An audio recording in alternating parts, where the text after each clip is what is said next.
রাসূল জানা দেয়, হে উম্মতের দল, হে সাহাবীর দল, ভালো করে শুনে নাও, আমি জানি আমার উম্মতেরা বেশি বেশি কবিরা গুনাহ করবে, বেশি বেশি গুনাহ করবে, বেশি বেশি গুনাহ করবে। এই কারণে আমি আল্লাহর রাসূল আমার উম্মতের প্রতি এত দয়া করেছি। 9 জিলহজ্জার দিন যে বান্দা দিনের বেলা রোজা রাখবে, রাতের বেলা কিয়ামুল লাইল নামাজ পড়বে, নামাজ পড়ার পর দুটা হাত রব্বুল আলামিনের কাছে তুলিয়া দোয়া করবে, আল্লাহ রাসূল জানা দেয় ওই উম্মতের আমলনামার মধ্যে যত গুনাহ আছে, আপনার কবিরা বলেন, সগীরা বলেন, শিরকি বলেন, জানা বলেন, অজানা বলেন, শিরকের গুনাহ বলেন, বিদআতের গুনাহ বলেন, যত গুনাহ আছে রব্বে কারীম সমস্ত গুনাহ মাফ করে দিয়ে তাকে পরিপূর্ণ আল্লাহর ওলি বানায়া নিবেন। এত ফজিলত এই 10 দিনের, এত ফজিলত পাওয়ার পর যদি এই 10 দিনকে আমি আমলের মধ্যে কাজে না লাগাই, তাহলে এই দিনগুলা ফজিলতপূর্ণ করার কি ফায়দা হলো? কোনো ফায়দা হলো না। এই জন্য নিজের জিন্দিগিটাকে আমলের মধ্যে কাটাতে হবে। আল্লাহ রসুল আরো বলেন, আমাদের পিছনের একটা মাস গেছে, রমাদান মাস। কি মাস গেছে? রমাদান মাস। এই মাসের মধ্যে একটা রাত্র গেছে শবে কদর। কি গেছে? শবে কদরের রাত্র গেছে। আল্লাহ রসুল বলে, যেই উম্মত জিলহজ্জা মাসের প্রথম 10 রাতের বেলা নামাজ পড়বে, কি পড়বে? নামাজ পড়বে।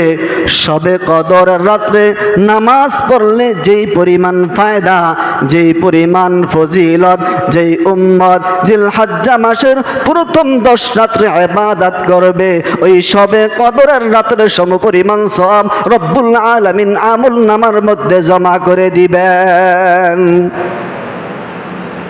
আল্লাহ রাব্বুল আলামিন এই 10 রাতের কসম খেয়েছেন। সূরাতুল ফজরের মধ্যে আল্লাহ রাব্বুল আলামিন বলেন, ওয়াল ফজর, ফজরের শপথ।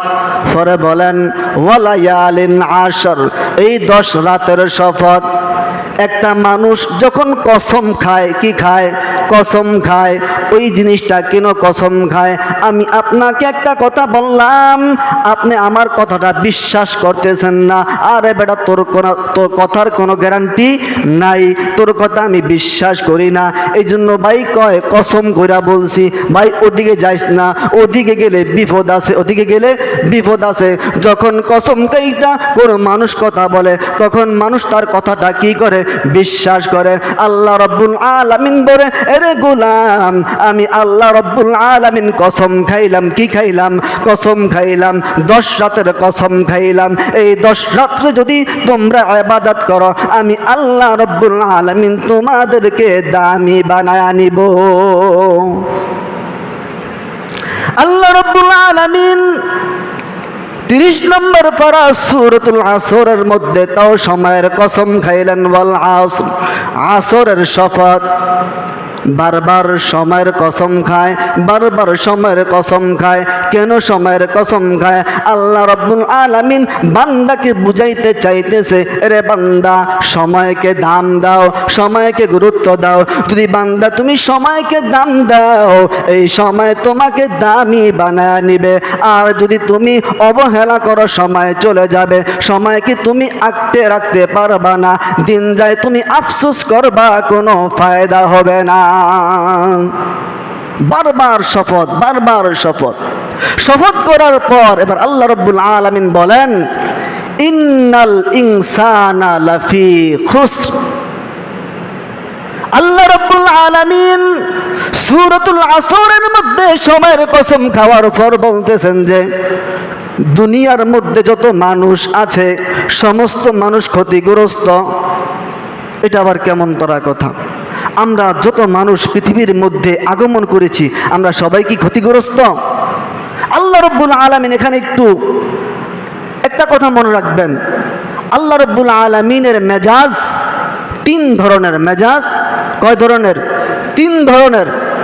1 নম্বর মেজাজ হলো জালালিয়তের মেজাজ, জালালিয়তের মেজাজ। আরেক ধরনের মেজাজ হলো জামালিয়তের মেজাজ, আরেক ধরনের মেজাজ হলো আহসানুল মেজাজ, হুসনুল মেজাজ। তিন ধরনের মেজাজ। যখন আল্লাহ রব্বুল আলামিনের মেজাজ একটু ঠান্ডা থাকে, তখন আল্লাহ রব্বুল আলামিন জান্নাতের বিবরণগুলা উম্মতের মাঝে দিতে থাকেন।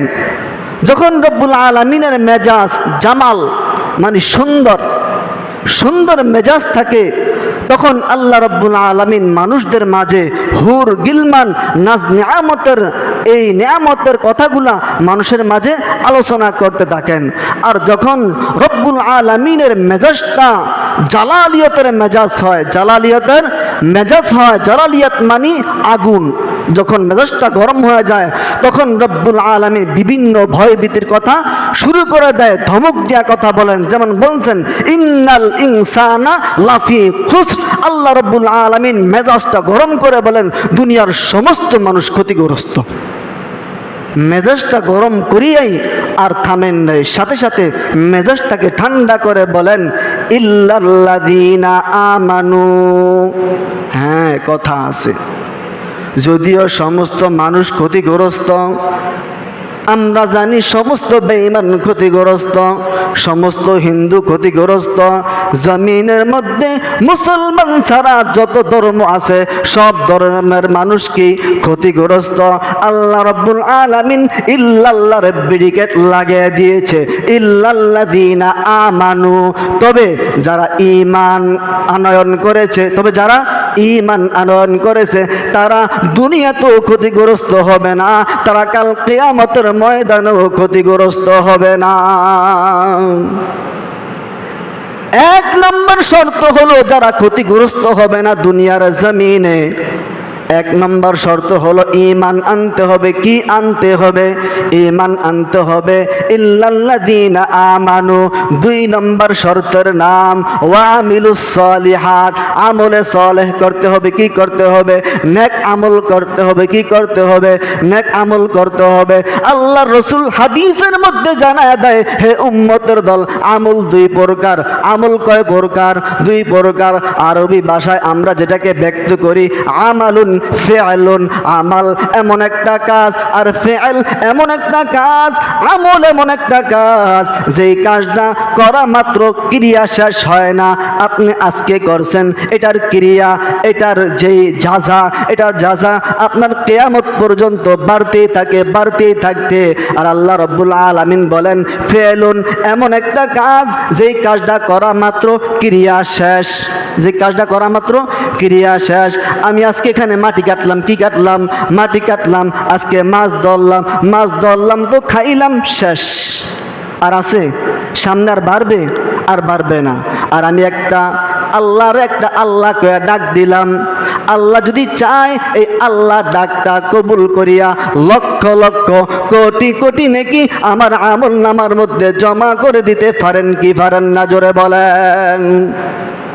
এই জন্য মুহাদ্দিসিন একরাম বলেন ফেআলুন দ্বারা দুনিয়ার কাজকে বোঝানো হয়েছে, ফেআলুন দ্বারা দুনিয়ার কাজকে বোঝানো হয়েছে যেটা করা মাত্র ক্রিয়া শেষ। আমি 10 লক্ষ টাকা কামাই করেছি, চোখ দুটা বন্ধ, শেষ। আর আমি একবার আল্লাহকে আল্লাহ বলে ডাক দিয়েছি, আমি আমার আমল নামার মধ্যে লক্ষ লক্ষ নেকি জমা করেছি, ওসিলা জমা করেছি। কাল কিয়ামতের ময়দানে এই ওসিলার মাধ্যমে আল্লাহ পাক এই ওসিলাকে এত গুণে বৃদ্ধি করবে, বৃদ্ধি করিয়া দেখবে উম্মত বান্দা দেখ তোর আমল নামার মধ্যে নেকির কোনো শেষ নাই, যা তুই জান্নাতে চলে যা। এই জন্য ফেআলুন দ্বারা দুনিয়ার কাজকে বোঝানো হয়েছে, আমালুন দ্বারা পরকালের কাজকে বোঝানো হয়েছে। তো আল্লাহ বলে সব ক্ষতিগ্রস্ত ইল্লাল্লাযীনা আমানু, তবে যারা ঈমান আনবে তারা ক্ষতিগ্রস্ত হবে না। ওয়া আমিলুস সালিহাত, ওয়া আমিলুস সালিহাত, যারা সালেহ আমলে সালেহ করবে, নেক আমল করবে, এরা কখনো ক্ষতিগ্রস্ত হবে না। এবার আসুন, নেক আমলের মধ্যে একটা নেক আমল আছে কোরবানি। কি আছে? কোরবানি। কোরবানি একটা নেক আমল, কোরবানি একটা নেক আমল। এবার শুনেন, চালাক ভালো, চালাক কি ভালো, অতি চালাক ভালো না। যাদের নামে কোরবানি ওয়াজিব হয়েছে এরা কোরবানি করবেন, এরা কোরবানি করবেন। যাদের নামে কোরবানি ওয়াজিব হয় নাই এরা চাইলে কোরবানি করতে পারবেন, কিন্তু তাদেরটা ওয়াজিব হবে না, তাদেরটা ওয়াজিব হবে না। এখানে একটা কথা স্মরণীয় যে আমি কোরবানি করব, কোরবানি করার পরে আমার কোরবানির প্রতি কোনো প্রকার গোস্তের প্রতি লোভ করা যাবে না, গোস্তের প্রতি লোভ করা যাবে না। আমি কোরবানির গোস্তকে 3 ভাগে ভাগ করব। কয় ভাগে ভাগ করব? 3 ভাগে ভাগ করব। এক ভাগ এতিম মিসকিন অসহায় যারা আছে তাদের মাঝে বন্টন করে দিবে। আরেক ভাগ আমার যে আত্মীয় স্বজন আছে এদের মাঝে আমি কি করব? বন্টন করে দিব। আরেক ভাগ আমি নিজে খাওয়ার জন্য রেখে দিব। চাই আপনি ফ্রিজে রাখেন, আপনি 1 বছর খান, 2 বছর খান, সেটা আপনার ব্যক্তিগত বিষয়। কোরবানির গোস্তের প্রতি লোভ করলে ওই কোরবানি রব্বুল আলামিনের দরবারে কবুল হবে না। রাসূলুল্লাহ সাল্লাল্লাহু আলাইহি ওয়াসাল্লামের জামানায় 16 জন কিংবা 17 জন কিংবা 18 জন মানুষ কালেমা পড়ে নতুন মুসলমান হয়েছে, কালেমা পড়ে নতুন মুসলমান হয়েছে। নতুন মুসলমান হওয়ার পর যখন তারা তাদের ধর্ম ত্যাগ করলেন, এখন তো তারা খানা পিনা পোশাক আশাক সব থেকে বঞ্চিত। যেহেতু ধর্ম ত্যাগ করেছেন, বিধর্মীরা তো এখন তাদেরকে খানা পিনা দিবে না। তারা আল্লাহ রাসূলের কাছে আসলেন, বললেন, পয়গম্বর, আমরা তো নতুন ধর্ম গ্রহণ করলাম, আমাদের খাবার নাই, আমাদের পোশাক নাই, আমরা কিভাবে চলাফেরা করব? আল্লাহর রসুল বলে, চিন্তার কোনো কারণ নাই, যাও অমুক এলাকায় চলে যাও, কাজ করো। কি করো? কাজ করো। সকাল ফজরের নামাজ পড়ে কাজে নেমে যাও, কাজে নেমে গিয়া কাজ করো। আবার জোহরের নামাজ পড়ো, জোহরের নামাজ পড়ে একটু বিশ্রাম করো, বিশ্রাম করিয়া আবার আসরের পর থেকে কাজ শুরু করে দাও। এমন করে জীবিকা নির্বাহে চালাও, নিজের জীবনকে চালাও, আল্লাহকে ডাকো। কাল কিয়ামতের ময়দানে তোমরা জান্নাতের নাজনিয়ামত চোখের সামনে হাজির পাইবে। আল্লাহ রসুল সাল্লাল্লাহু আলাইহি ওয়াসাল্লামের কথা অনুযায়ী 16 জন কিংবা 17 জন কিংবা 18 জন যুবকরা সবাই কাজে নেমে গেল। কাজে নামার পর দেখবেন একটা জিনিস খেয়াল করেন, যখন মানুষ নিজের দেশ ছাড়িয়া অন্য দেশে যায়, অন্য দেশে যে আবহাওয়া আছে, অন্য দেশের যে আবহাওয়া আছে এটা অনেকের গায়ে সয় না, অনেকের গায়ে সয় না। যখন কোনো মানুষ বাংলাদেশ থেকে সৌদি আরব যায়, যাওয়ার পরে অনেক মানুষ অসুস্থ হয়ে যায়, অনেক মানুষ অসুস্থ হয়ে যায়, কারণ ওখানকার আবহাওয়া তার শরীরে মানিয়ে নিতে পারে না। তো যখন রাসূলুল্লাহ সাল্লাল্লাহু আলাইহি ওয়াসাল্লাম তাদেরকে তাদের কাজ দেখিয়ে দিয়েছেন, অমুক এলাকায় চলে যাও, অমুক দেশে চলে যাও, তারা যখন চলে গেলেন, যাওয়ার পরে কাজ করতেছেন, জীবিকা অর্জন করতেছেন, হঠাৎ করে যে 17-18 জন মানুষ সবাই অসুস্থ হয়ে পড়লেন, সবাই অসুস্থ হয়ে পড়লেন। এমন অসুস্থ হয়ে পড়েছেন যে রোগ ভালো হইতেছে না।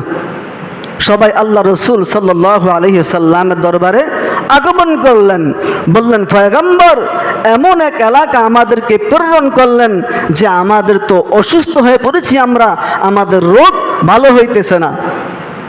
আল্লাহ রসুল বলে, ভালো হয়ে যাবে, কোনো সমস্যা নাও, কোনো সমস্যা নাই, আমার কাছে ওষুধ আছে।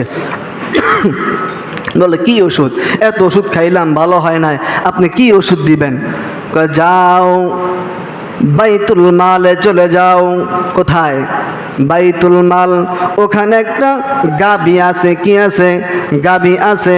ওই গাভীটার দুধ দেয়। কি দেয়? দুধ দেয়। হাদিসের মধ্যে 2টা বর্ণনা আসছে, একটা আছে দুধ, আরেকটা আসছে যে চনা। কি চনা? 2টা বর্ণনা আসছে। তবে দুধের বর্ণনাটা হইল সহি। আল্লাহ রসুল বলে, যাও বাইতুল মালের কাছে একটা গাভী আছে, রাখালের কাছে অনুমতি নিয়া ওই গাভীর দুধ দহন করবে। দুধ দহন করিয়া তোমরা 17-18 জন যারাই আছো সবাই দুধ পান করবা। দুধ পান করার পরে আমি রাসূল বললাম, তোমরা পরিপূর্ণভাবে সুস্থ হয়ে যাবে।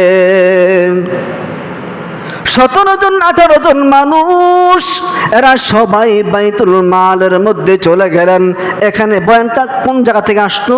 বয়ানটা আসছে যে লোভ করা যাবে না। কি করা যাবে না? লোভ করা যাবে না। লোভে পাপ, পাবে কি? মরণ। পাবে কি? মরণ। তারা যখন 17 জন 18 জন মানুষ চলে গেলেন বাইতুল মালে, রাখাল দাঁড়ে আছে। রাখালকে বলতেছে, ও রাখাল ভাই, একটু আমাদেরকে সুযোগ করে দাও, আল্লাহ রসুল আমাদেরকে প্রেরণ করলেন, আমরা অসুস্থ।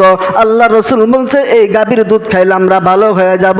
বলে যাও যাও, অনুমতি দিয়ে দিলাম, দুধ পান করো। সকলে দুধ দোহন করে দুধ পান করলো। আল্লাহর কি কুদরত, এই 18 জন মানুষ পরিপূর্ণ সুস্থ হয়ে গেল। মানুষগুলো সুস্থ হওয়ার পর এবার তারা বাড়ির দিকে ফিরলেন। বাড়ির দিকে ফেরার পথে ইবলিস তাদের সামনে উপস্থিত। কে উপস্থিত? চাচা। কোন মেয়া? চাচা মেয়া উপস্থিত। ইবলিস সাহেব উপস্থিত। ইবলিসের কাজ কি? ধোকা দেওয়া। কি দেওয়া? নেক্সট শুরুতে ধোকা দেওয়া। ইবলিস আসিয়া বলতেছে, এ কি রে, কই যাস? দেওস না কত বড় কুদরত, এই যে দুধ খাইলি, ভালো হয়ে গেলি, যা একটা কাজ কর, ব্যবসা শুরু করে দে দুধ নিয়া। কি নিয়া? দুধ নিয়ে ব্যবসা শুরু কর। দুধ দোয়াবি, যারা রুগী আছে এদেরকে খাওয়াবি, টাকা নিবি, দুধ দিবি, টাকা নিবি, মানুষ ভালো হয়ে তোদেরকে টাকা দিব। তোরা অনেক ধনী, তোরা